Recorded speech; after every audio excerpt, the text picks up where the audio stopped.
Médicos brasileiros, dentre eles o cirurgião vascular Alexandre Reis, da Comissão Científica do IMAP, congresso internacional que acontece nesta semana em São Paulo, são pioneiros no uso do criolaser e da crioescleroterapia sob realidade aumentada.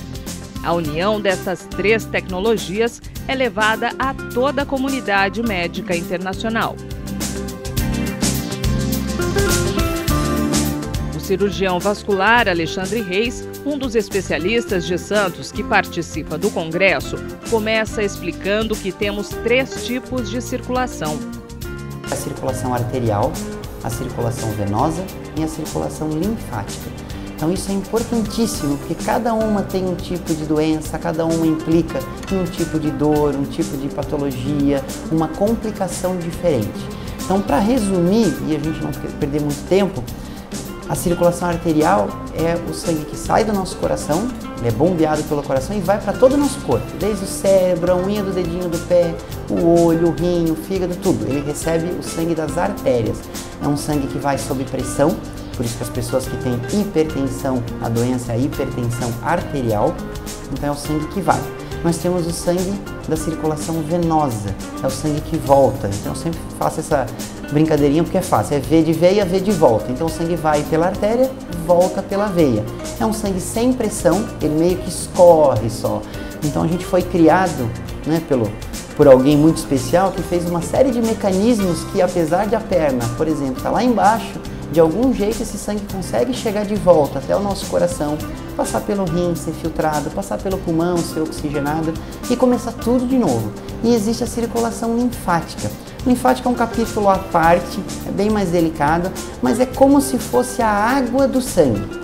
Então vai o sangue, volta o sangue, e aí um pouquinho que derrama, que escapa, a gente fala na faculdade, a gente explica para os alunos que é como se fosse uma pessoa tentando subir uma escada com 2 baldes e derrama um pouquinho de água na escada. Alguém tem que passar um pano nessa escada e recolher essa aguinha que pingou. Assim é o linfático. Hoje vamos falar sobre a circulação venosa. O médico explica como as veias trabalham em nosso corpo. Aqui eu quero falar mais sobre a parte venosa, que tem uma implicação muito grande no nosso dia a dia. Na circulação venosa, que tem as veias, que trazem o sangue de volta, é importante a gente entender o quê? Que para o sangue voltar, ele precisa ser impulsionado de volta. Então a gente tem uma série de mecanismos que fazem esse sangue voltar. Um deles é a nossa respiração. Cada vez que a gente inspira, cada vez que a gente respira, normalmente a gente traz esse sangue para cima como se fosse uma bomba de sucção. Tá? Igual você pegar uma seringa e aspirar, tem ar dentro da seringa, você põe ela na água, puxa, então o nosso pulmão, com todo o mecanismo dentro do abdômen, tem essa capacidade. Mas o mais principal de todos, que faz o sangue voltar, é a musculatura da batata da perna, ou panturrilha, ou barriga da perna. Cada vez que você pisa no chão, você esmaga esse músculo comprime as veias e obriga o sangue a subir de volta para o coração. Os problemas mais comuns relacionados à circulação venosa e que atingem grande parte da população são as varizes. Desde danos estéticos aos mais graves, são causados por estas veias que perderam a função. Da circulação venosa, um dos maiores problemas que a gente tem, que é o mais comum, que envolve 60% da população, se não até 80%, são as varizes. Tá? E o que são varizes? Eu gosto muito de conceito, porque quando a gente obedece um conceito, a gente consegue tratá-lo, procurar achar o que está de errado.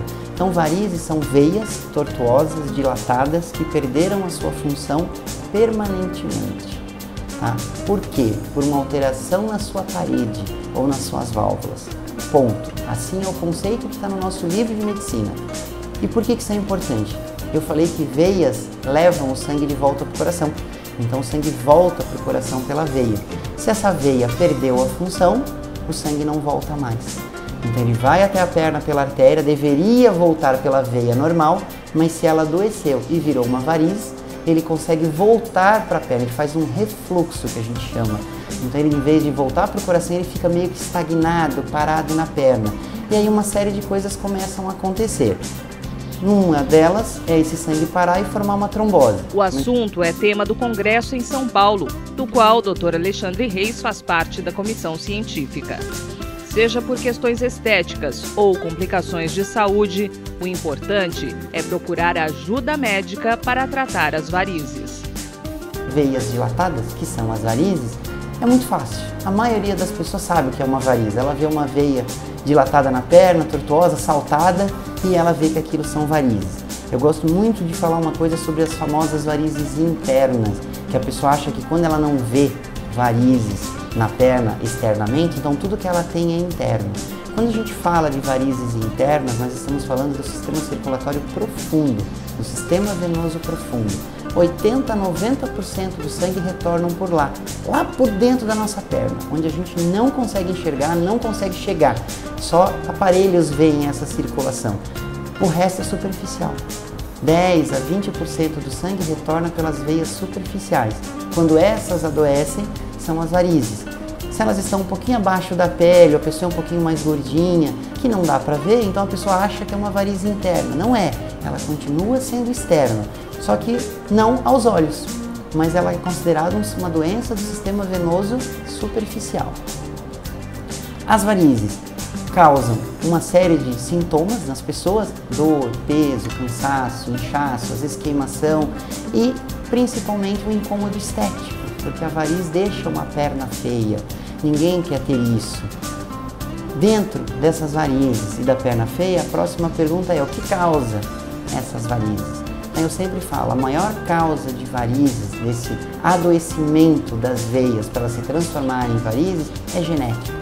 Você nasce com uma tendência a ter varizes, que pode ter vindo de um pai, de uma mãe, de uma tia, de uma avó. Ela é hereditária, as pessoas sempre me perguntam, mas ela não é obrigatória. Pode pular a geração. Você pode ser a primeira de 7 irmãs a ter varizes, a única na família que tem, não importa, alguém tinha e você teve essa tendência genética. E o restante são fatores agravantes. Então uma vida sedentária, sem exercícios, ficar muitas horas de pé, muitas horas sentado, você usar anticoncepcional, múltiplas gestações, são fatores agravantes de uma tendência que você já tem.